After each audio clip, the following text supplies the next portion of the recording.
So ఇక్కడ play అవుతున్న video చూస్తున్నారు కదా, బేసిక్ గా ఇక్కడ మన హామ్సోలకి ఏం చెప్తున్నాడంటే, మీరు ఏం తిన్నా పర్లేదు, చాక్లెట్ గానీ, బిస్కెట్లు గానీ, కేకులు గానీ, డోనట్లు గానీ ఏది తిన్నా పర్లేదు, మీరు మెయింటెనెన్స్ క్యాలరీస్ కంటే తక్కువ తింటే ఏది తిన్నా వెయిట్ పెరగరని చెప్తున్నాడు. Seriously this logic is right for all the wrong reasons. Logic కరెక్టే, బట్ అట్లా అని చెప్పి మీ హెల్త్ కూడా మంచిగా ఉండదు కదా. ఇప్పుడు ఇతను చెప్పినట్టే డెఫిసిట్ లోనే ఉంటూ ఉన్న క్యాలరీస్ మొత్తం డోనట్స్ తింటా ఫుల్ఫిల్ చేసాడు. దాంట్లో ఎంత షుగర్ ఉంటది, ఎంత మైదా ఉంటది, ఎంత ప్రాసెస్ ఫుడ్ ఉంటది. ఓవరాల్ హెల్త్ కి అది మంచిదా?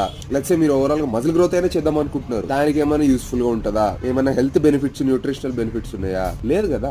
అప్పట్లో గిల్గాడ్ ఇట్లానే మ్యాగీ డైట్, మెక్డానల్డ్స్ డైట్, మందులో ప్రీ వర్కౌట్ కలుపు తాగండి అని చెప్పి ఇట్లాంటి దేశాలు వేసిండు. శామ్ గానికి ఆయనకి డిఫరెన్స్ ఏంటంటే, శామ్ గాడు వాళ్ళ లెక్క జోకర్ అవ్వలేదు. మీ దగ్గర పైసలు ఉన్నాయి, మంచిగా గేర్ కొనుక్కుంటారు, పుచ్చుకుంటారు, తినే హెల్దీ మీల్స్ చూపించకుండా మేము చీటే తింటామంటారు. నమ్మేయడానికి ఈడ ఎవరం లేము. కానీ చాలా మంది బిగినర్స్ మీలాంటి వాళ్ళని చూస్తూ ఉంటారు. మీరు చెప్పింది ట్రై చేసి రిజల్ట్ రాక హెల్త్ బిస్కెట్ అయితే who's gonna take the responsibility? If you agree with me, do like, comment and follow. అట్లాగే ఎంత అయితే అంత వీడియోని షేర్ చేయండి.